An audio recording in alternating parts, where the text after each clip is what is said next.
We're excited to share with you our new solving kit, and I'm going to be showing you today the 4x4 Sudoku mat that comes inside of Solving Kit 1. So first you get this mat that comes in a large plastic envelope, so you fold it all out. You can see that we have a 4x4 grid. Along with them come some cards, some puzzle mat cards that you'll be using for your Sudoku puzzle.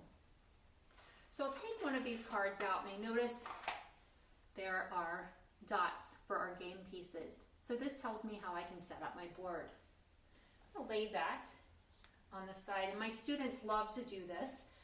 They can either, instead of the game pieces, you can use squares of paper. You can use anything you have in your classroom already if you choose to.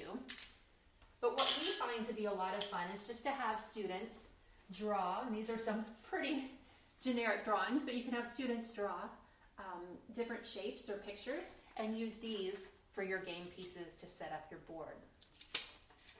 So you can see yellow goes in the corner, red is in the first column in the second row, blue starts us off in the fourth column in the third row, and then I need a green game piece in the first column in the fourth row.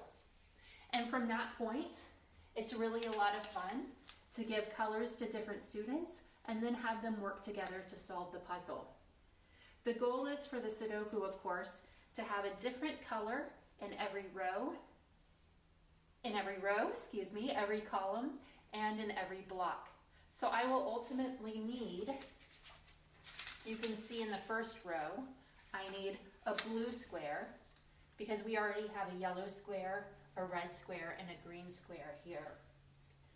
That also tells me that I need a yellow square here so that I have every color in this column. I'm going to show you about this box as well.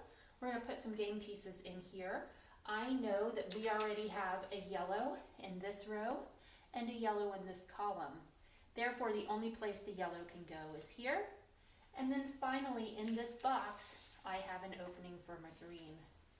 It's really fun to show students how to do it and then let them take off and try it on their own.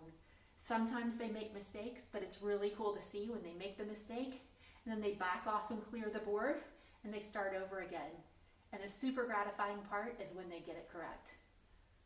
We hope you love it.